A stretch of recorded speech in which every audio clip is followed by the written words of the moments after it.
Hey,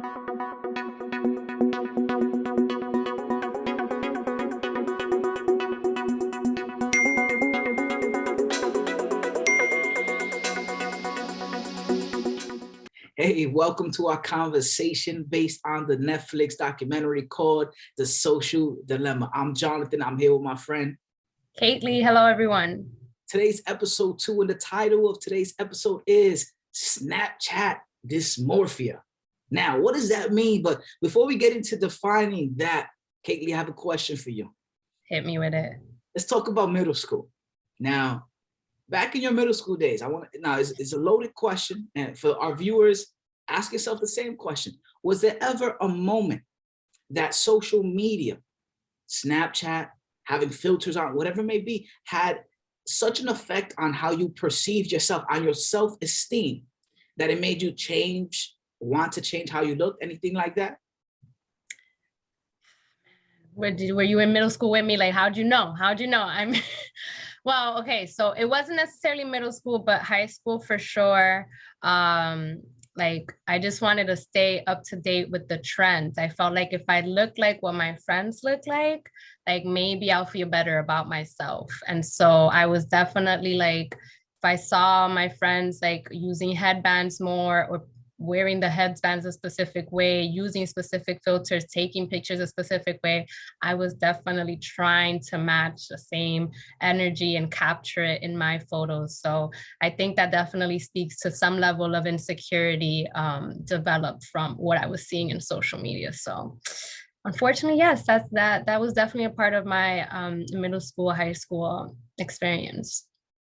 Hey, I had the same similar experiences. You mentioned a headband. I didn't wear a headband, but I remember at one point I started using a bandana, right? Mm. And okay, let's just be open. Let's be honest. Listen, I love myself just as I am. I'm comfortable in my own skin. So let's just put it out there. It's obvious. The elephant is in the room. I have a large forehead and I'm okay with that. That don't bother me. That don't faze me. Are you laughing? Anyway, it don't faze me. But when I was okay. But when I was in middle school, it's a whole nother story. So yeah, I would wear a bandana about here so that this would be my forehead. Optical illusion. There you go, right? But then when you take it off, you're faced with the reality of who you are. Right. So I want to start now getting into this definition. Now, some of us are familiar, some of us are not familiar with the term body dysmorphia. So I would like to define that right now. And here it goes. Body dysmorphic disorder, okay, is a mental health disorder in which you can't stop thinking about one or more perceived defects. That's important, perceived. My forehead is not a defect. But in middle school, I perceived it to be. So ask yourself, how do you see yourself? Okay, so thinking about one or more perceived defects or flaws in your appearance, a flaw that appears minor or can't be seen by others even, but you may feel so embarrassed, so ashamed, and so anxious that you may avoid many social situations. Think about that. So this is body dysmorphia. You feel so low about your appearance, about a flaw, something minor. It could be your forehead, it could be your eyes, your nose, your lips, your acne, whatever it may be. And it makes you want to retreat from social experiences, outings, trips, right? It's just connecting with others socially, okay?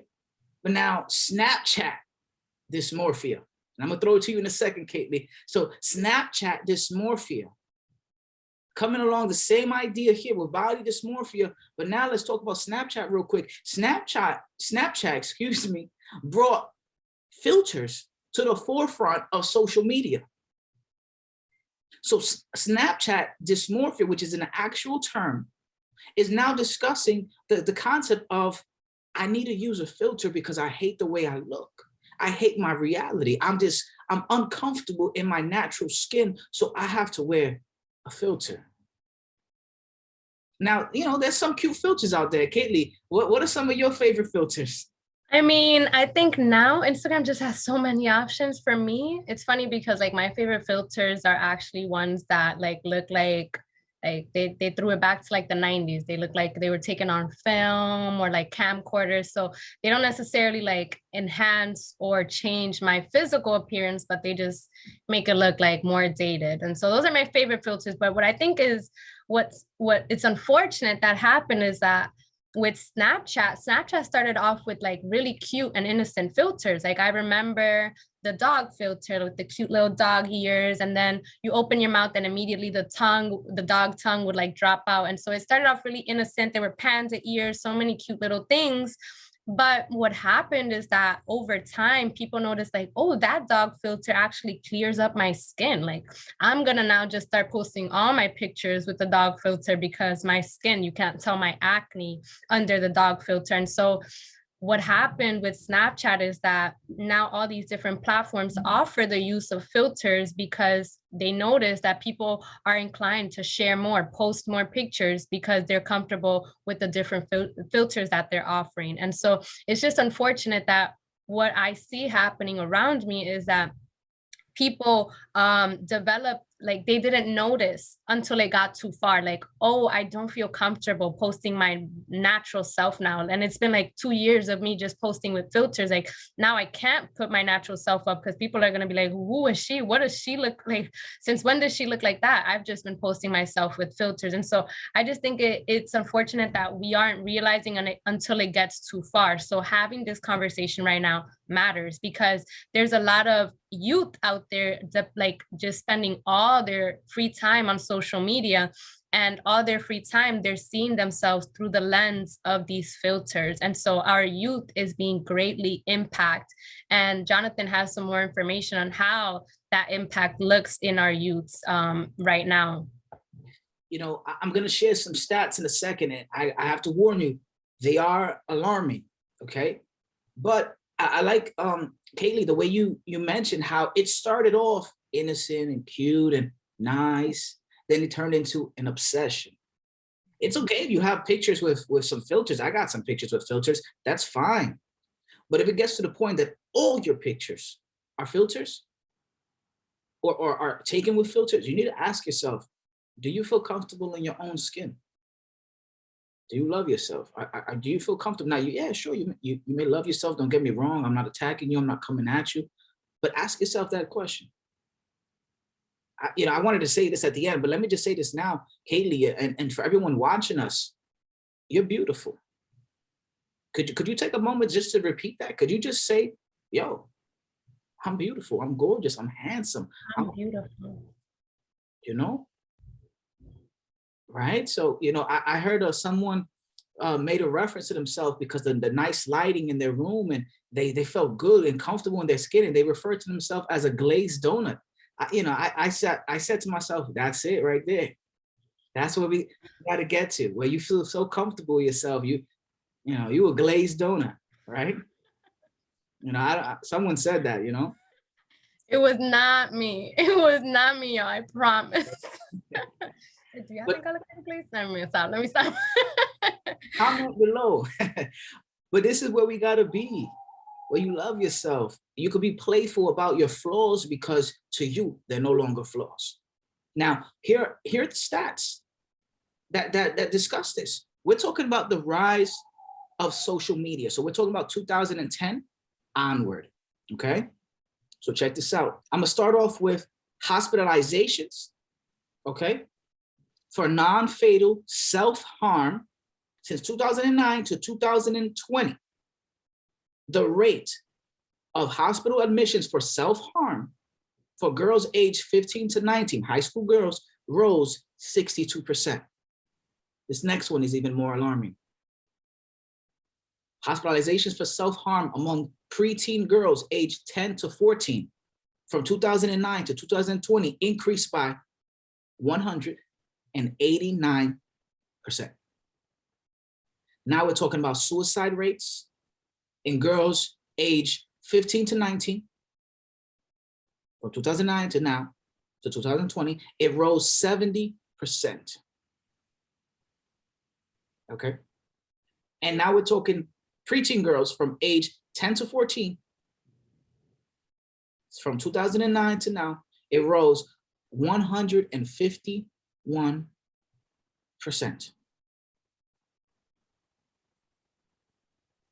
And social media absolutely plays a role in this.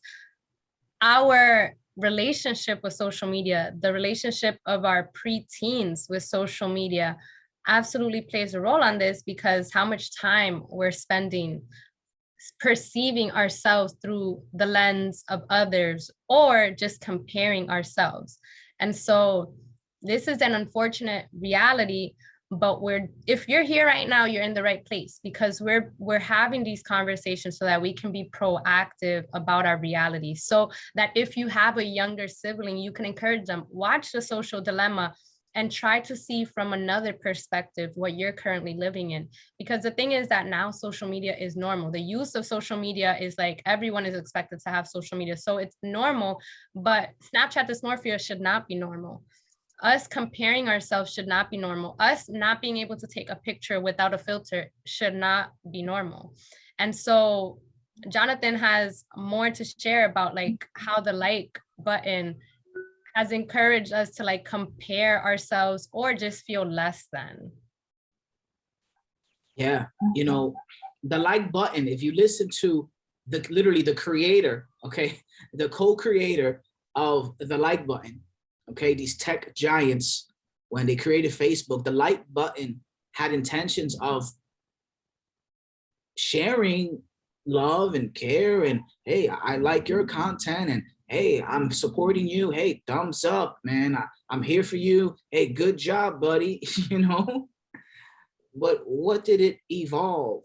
What did it transform into? It transformed into, if I wake up and I don't see those likes from what I posted last night, now my whole day is off, because I didn't get the likes that I expected, that I hoped for.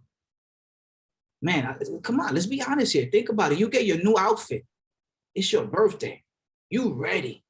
But before you go out, hey, let me take some pics. Perfectly normal. You post your pics. You go out to dinner. You forget about social media. You have a great time. Hopefully you forget about social media during your birthday dinner, right? Then afterwards, you get home and you get in your bed and you know, right? You know, or you laying down in your bed, you got your phone up here, and then the phone falls on your face, and you know, then you pick it back up and you realize 14 likes, 20 likes. Man, I didn't break 100. Man, I couldn't break 200. The other guy, they said happy birthday to him. He had 1,000 likes, and my outfit was better than his. We got to be honest, because it does affect us. How can we come to a place where we remove the damage? How can we come to a place where we accept our realities and be content? I got 14 likes, I'm good. I like myself. Mm-hmm. My family likes me, hopefully. Okay.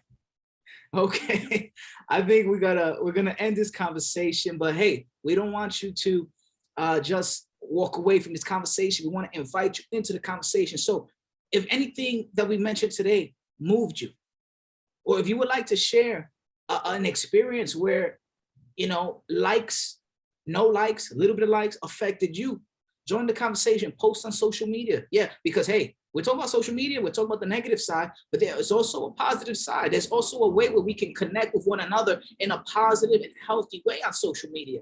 So let's understand that. So yeah, we're talking about the dark side of social media. So it might seem like, hey, but you're on social media. Yeah, because there's a healthy way to use social media where we make sure that it's not using us, but we're using it. Okay, so comment below, use the hashtag social convo, join the conversation. Let us know your thoughts. Has the like button ever affected you negatively? Let us know your thoughts about something that has moved you today.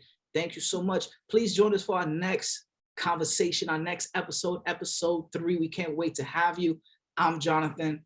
And I'm Caitlin. And thank you for joining us in this conversation. We're handling and approaching our social media habits the right way. So if you're here, we thank you for joining us, and share this video, share this conversation with a friend, have it in your own spaces, because that's how you take back control. And that's what we want to do right here, take back control. So we'll see you the next time. Peace.